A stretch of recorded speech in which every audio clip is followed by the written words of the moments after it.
Hello and welcome. We got a huge update coming to Infinity Siege. And oh boy, yeah, we got so much new stuff coming. Now, if you're new to Infinity Siege, the game has completely changed from when it first released to now. We've had so many patches, fixes, performance enhancers, not the drugs, but in the game. And Infinity Siege has certainly come a long way. And now with this huge update that has just been released into the test environment, if you will, there's even more. And what we're going to do in this video, we're just going to go through some of the things and kind of check out all this new stuff that is coming to your version very soon or soonish. Now, just to give you some context, look at this on the Discord. You can scroll down and check some of the release notes, but just take a look at this. We have the crucial adjustments. We have some Outpost changes, which are huge character changes, level system. You got the Zen, other adjustment, bug fixes, you name it. We've got it. And some awesome features have come. We're going to take some time and go through this. Let's get into this craziness that these dev have been slaving. Now, I thought they were going to be away for a month, but nope. They are still working tirelessly. At least some of them are, which is kind of cool because it is a Chinese holiday must be getting towards the end of it now.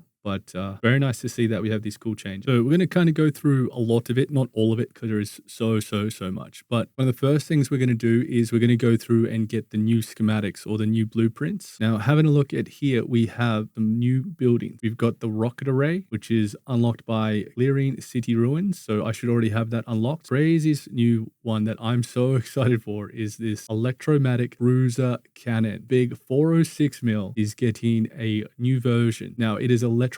So cannon is higher steering speed, which means the turret is going to be able to retarget and target much quicker. Comes with a higher projectile speed, and I'm assuming higher direct damage, probably less of an area effect damage, at least my understanding. Oh, and they've even thrown in the cosmetic component, the chair, so we can sit down and chill. Very nice. One thing that's huge, right? We finally got the 1 meter conveyor belt. Oh boy, that's going to change a lot of problems and solve a lot of problems, I mean. We've also got the new structure component, the L-shaped barrier. We've got a new support facility, the spring trap. This is really cool. I've been waiting for this one. This means now we can actually deploy spring traps when we want or when we need to. That's really freaking awesome. We've even got the new support unit. So there is just so much. So we won't go through all this different list right now. We'll go through it as we have a look at the different things. So we'll just jump into it because otherwise we'll spend 10 minutes just looking at what's new.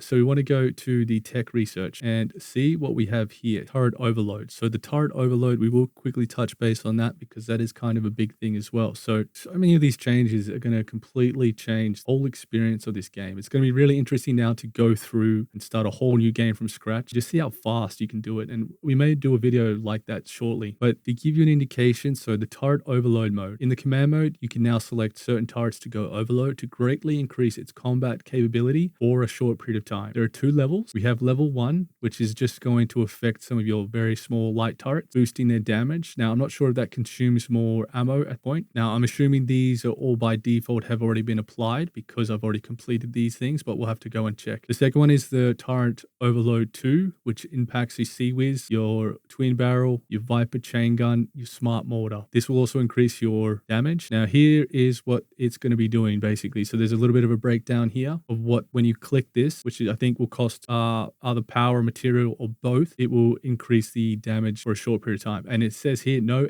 ammo cost. So no additional ammo cost for everything by the looks of it. Yep. Here's a nice breakdown of all the different things. So we won't go into that in too much detail, but that's important to know. So we will just go and get this turret overload going. We've upgraded that. I researched the first turret overload and now the second one has level 2 has appeared. So we'll research that. Ooh, and now we've got the bullet array. So these, I believe, are missiles. It's going to be awesome to see this in action. We'll build that. Electromagnetic Triforce. This is the crazy 406. Look at this. This looks unreal. Let's quickly speed build these. Should have way enough to do this with everything that I've got. Hey, okay, mad. So let's go quickly take a look and see what they take to manufacture. Here we are, the 406 cruiser cannon and then the Electromagnetic Triforce artillery. Now, hopefully it is exactly the same. Hopefully it takes up the same amount of space, if not smaller. It might even be smaller. Let's have a look. Just build 2 of them to start with. So what does it take? Uranium, iron battery, anorak core compared to the xenium soil and the repeater. And then the cruiser. Oh, wow. This actually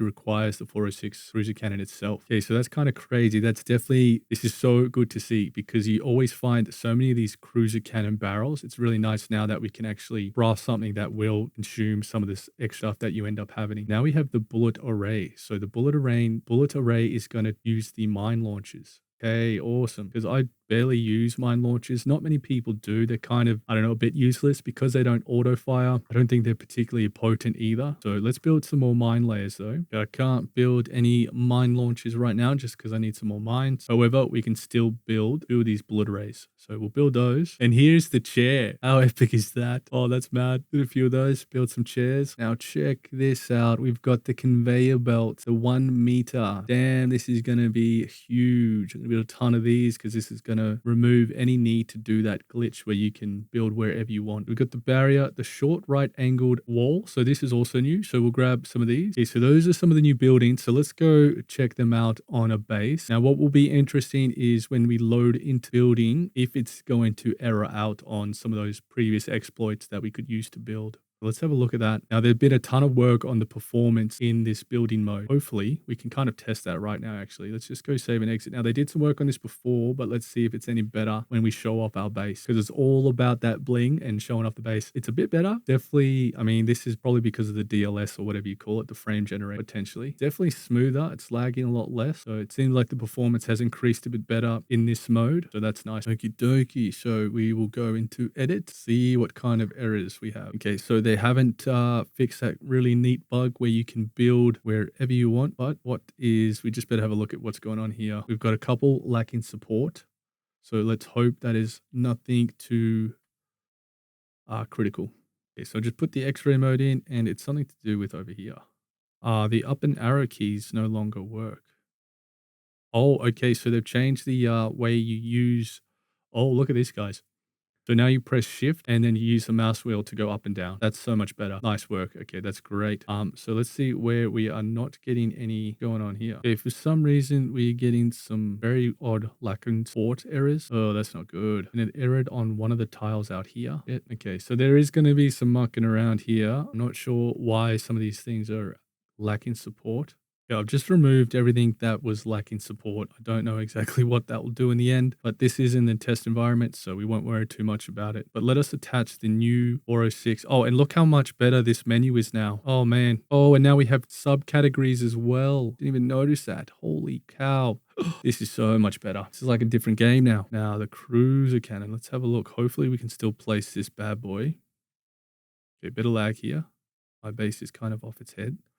Oh, and look at this. It's even got the little descriptions of how you can move it around. Whoa. Okay, they're really stepping it up here. Oh, shit. Look at that. It looks mental. So it has a much longer, further back kind of turret, but it looks sensational. Hold on. We might, oh, look at that. It's like some crazy railgun looking cannons. That is epic. Okay, and then we also have the bullet array. Holy shit. The bullet array is huge. What? Okay, let's remove this. Put this down here. Holy crap. What the short high explosive. This is going to be cool. I wonder if it's going to hit the turrets. We'll have to check that out. Yeah, let's build a couple chairs. Let's put the chair here. Gosh, they've done so much work on this. There's so many little things for your building. So you can see how you're changing when you press R. You've got your free mode and then your horizontal mode. Now you know exactly where you're up to. You've got the select multiple. So while we're here in this building, we will check out some of these new things. The select multiple is one I was really keen for. But it looks like we now have this awesome learn as you go. Okay, so that's kind of good. But okay, so now if we want to select multiple, hold left button to select multiple components. So this is kind of crazy. So you can hold shift and then select everything on that level and some things underneath. So I wonder how this will work. So we're in the X-ray mode. I just want to see what happens now. If we go shift and select, is it going to select everything only on that layer? Yeah, it does. Wow. At least that's what it appears to be happening. Wow. Okay, that's really nice. That's some really crazy functionality that's going to make things so much easier. So we can select multiple components, selected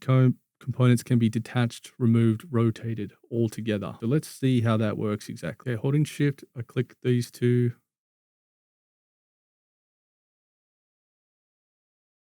Whoa, okay, so I just took all those components out. So it's a little bit So we'll hold shift again. We'll click these two. Now I'm just wondering how we move them at the same time. So you can't, a little bit weird. I'm still trying to figure out. I just want to click this one, select this one, and then move it. I'll figure this out in a bit more detail, but it's a little bit hard to select a few things and move them at the same time. But we'll come back to that once I understand it. Oh, another crazy thing is we got the edit and adjust. So now we can quickly hit adjust and then set up our turrets exactly how we want. Damn, that's neat. Oh, and speaking of this, we also have the new icons, which is wicked. So we've got the icons for the tank, for the apostles, the massive units, and missiles. It would be cool to have one more that would be for your pod, so we could get the 406 firing at the pods. It would just have a quick look at this L-shaped barrier. Yeah, I thought we had that before, so maybe that's not new. But the short right-angled, oh, okay, so this looks like it's new, right? The short right-angled wall. Nice, okay. So even though it says short right-angled, actually a bit longer than the other one. Here we have the little conveyor belt. This thing is going to be wild. So it's one little tile space, which is perfect because that's a lot of the issues you're gonna resolve a lot of the issues we have. They do mention that having a lot of the 1 meter is gonna or potentially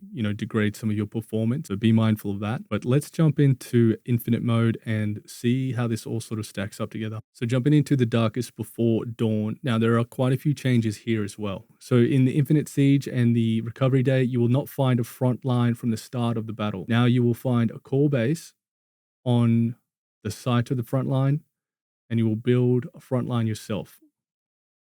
Won't keep reading this, we'll go straight into it, but basically there's a big change. Okay, so I've just gone to load in and it's got here that some of your gear is uninsured and will be lost for good. So now we can do insure all. How good is that? That's going to save a lot of time as well. Everything's successfully insured, and that is prompted before you head into your battle. So another really nice touch there. Okay, so here we are. So as we mentioned before, your front line has changed. This is really cool because what this is, it's going to make you pay so much more attention to the battle, engage with it more, because you're actually going to have to consider building out the cores. Now, why would you want to build out your Promethean cores? Is because these guys aren't going away. You'll be able to build them. If they get destroyed, you can build them again. But basically, you want to get all the way out to here so that all three are going to be giving you items, heroic gear, heroic items, everything. All the good stuff is going to be pouring out of potentially 3 of these if you build your front line out further. So this completely changes the whole infinite mode and your exploration day. Completely changes. So this is going to be a lot different to what we're used to, and some fantastic changes here. Now, we're just going to have a quick look at these guys firing as they are. So we'll just tuck it on everything right now, just so we can see what it looks like when it fires. And going to be kind of crazy. Oof, wow, look how much faster that is. Whoa, that is so much faster. So if we turn this on, right, just to give you an idea of the difference. So the damage, this one's 50,000. This is 30,000. Now, I think these do have some damage amplifiers around, but look at this. So this is so cool because this is actually going to make the 406 a viable option. So now I could potentially just change my base into shell production and just use these turrets as like my main turrets. So perhaps this is going to change the meta from your Hellfire turrets to maybe something where your Triforce artillery is going to be very potent. Now, we'll just quickly see if this gets interrupted by having this below. Hoping it doesn't. And we'll also check this out now. We can enable auto fire. Let's have a look at how this looks. Oh, what? Oh, it actually shoots like proper projectiles. That is crazy. Man, that is wild. That is so cool. So let's check the range on this thing. This thing has quite good range too, up to 12,000. So that's further than the, oh no, it is the same as Hellfire, my bad. What the hell? That is crazy cool. This is really cool. Okay, so if we want to expand and build this front line out, which will push the drops further out, it will cost 150 power and 1,000 material. Okay, so it does appear that this might be blocking the turret, because it's not locking on or firing anything. So we tried to do a manual shot, doesn't seem to work. So something to be mindful, it does seem to block your turret if you build the bullet array in front of it like this. Okay, so just backed out of there because I want to build a few different things and we'll come back to testing it. But quickly while we're here, we do have a way that we click, we hold. Oh shit. Look at this. Oh my God, that's mad. Look at this. Now we can build tons of stuff like never before. Do you know how much time this is going to take? I just have to look at that. Now you can do it with all the different panels. Oh, what? Do you know how many clicks this is going to save? Game changing. So that thing I just showed you before, that's the batch. So what is the ignore clip on? Oh, okay. So the ignore clip is going to disable its snapping. So that's kind of interesting. So why would we want to use it like that? Not 100% sure what we would use that for. I'll come back to that one.